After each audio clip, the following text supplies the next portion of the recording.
शिखा की नई नई शादी हुई थी।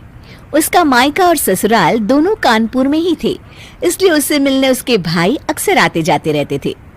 ये बात शिखा की सास मीना को बिल्कुल पसंद नहीं थी। मम्मी जी, आज राहुल भैया आ रहे हैं। कौन, तेरे चाचा का लड़का? जी मम्मी जी। अरे पर वो तो दिल्ली में रहता है ना? हाँ मम्मी जी, उन्हें कल सुबह दिल्ली के लिए निकलना है, तो वो आज मुझसे मिलते हुए कल सुबह यहीं से निकल जाएंगी। हमने तो धर्मशाला खोल रखी है ना। कुछ कहा क्या मम्मी जी? मैंने कहा हाँ हाँ, आने दे तेरे भैया को, जमकर खातिरदारी करेंगे। अब तो कुछ करना ही पड़ेगा, इससे पहले कि मेरा घर धर्मशाला बन जाए। ये कैसी बातें कर रही हो मीना? सच ही तो कह रही हूँ। अभी इसकी शादी को साल भर भी नहीं हुआ और आए दिन इसके घर वाले आ धमकते हैं। अरे तो क्या हुआ, वो इसी शहर में रहते हैं तो हाल चाल लेने आ जाते हैं। इस बार मैं उनका हाल और चाल दोनों ही बिगाड़ दूंगी। अब बहुत हो गया जी। अरे ये कैसी बातें कर रही हो, हे भगवान, बस आप तो देखते जाइए। शाम को राहुल आता है।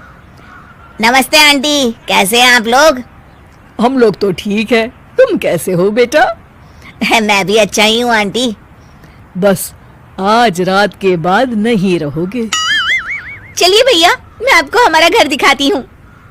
रात में खाने के टेबल पर शिखा, रोहित कहीं दिखाई नहीं दे रहा।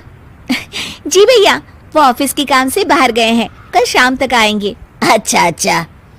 बेटा, क्या तुम भूत प्रेत में मानते हो? नहीं नहीं आंटी जी, पर अचानक आपको ये ख्याल कहाँ से आ गया? पता नहीं क्यों, कभी कभी मुझे लगता है जैसे रात के समय बैठक में कोई घूमता रहता है। ये आप क्या कह रही हैं मम्मी जी? हाँ, तुम लोग घबरा ना जाओ, इसलिए मैंने आज तक इस बारे में कुछ नहीं कहा। ये आपका वहम होगा आंटी जी, ऐसा कुछ नहीं होता। हो सकता है। चलो अब मेरा सोने का टाइम हो गया है तो चलती हूँ मैं। शिखा बेटा, राहुल के सोने की व्यवस्था वहीं दीवान पर कर देना। जी पापा जी। अब चलिए भी। अच्छा, तो बैठक में सोने वाले हैं साहबजादे।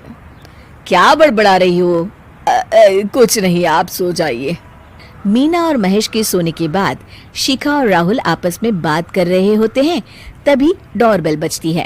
अरे आप! सरप्राइज! काम जल्दी खत्म हो गया तो मैं आज ही चला आया। ये तो बहुत अच्छा किया। देखिए राहुल भैया भी आए हुए हैं, आप दोनों का मिलना भी हो जाएगा। कैसे हो रोहित? मैं तो ठीक हूँ भैया। शिखा, मैं भी आज यहीं सो जाता हूँ, राहुल भैया से बातचीत भी हो जाएगी। अच्छा अच्छा, ठीक है। मीना आधी रात को उठती है, कंबल मुंह से पैर तक ओढ़ के डंडा लेके बैठक में आती है और देखती है दीवान पर चादर ओढ़े कोई लेटा हुआ है। देखो तो कैसे मजे से सो रहा है बहन के ससुराल में। मीना ताबड़तोड़ 4-5 डंडे मार देती है। अरे मर गया, अरे बचाओ बचाओ, कौन है? मीना जल्दी से अपने कमरे में भाग जाती है। हे भगवान, ये मैंने क्या किया? ये रोहित कहाँ से आ गया? लगता है ये नालायक राहुल मेहमानों वाले कमरे में सो गया होगा। आज तो इसकी खैर नहीं। उधर बैठक में, अरे क्या हुआ रोहित? मैं बाथरूम में था, तुम्हारे चिल्लाने की आवाज सुनी। पता है भैया, मैं सो रहा था, अचानक से कोई आकर मुझे डंडे मारने लगा। ये क्या कह रहे हो? लगता है तुम भी आंटी की तरह भूत प्रेत में मानते हो।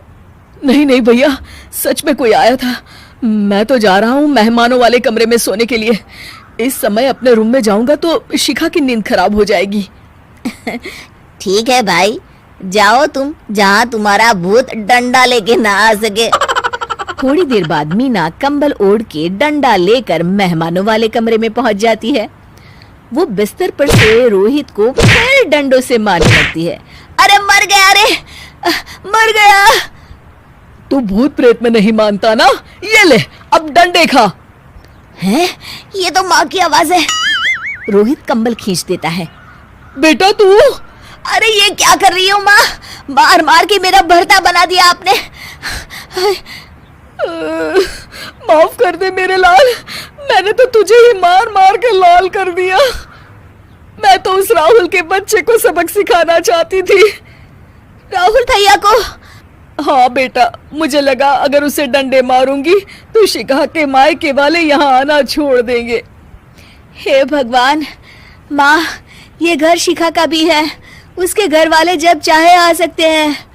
हाँ बेटा, आज मुझे भगवान का इशारा समझ में आ गया। मैं कितना गलत करने चली थी और अपने ही बेटे को चोट पहुंचा दी। अब चुपचाप जाके सो जाओ माँ, और किसी को कुछ बताने की जरूरत भी नहीं है। शिक्षा दूसरों का बुरा चाहने वालों के साथ भी बुरा ही होता है।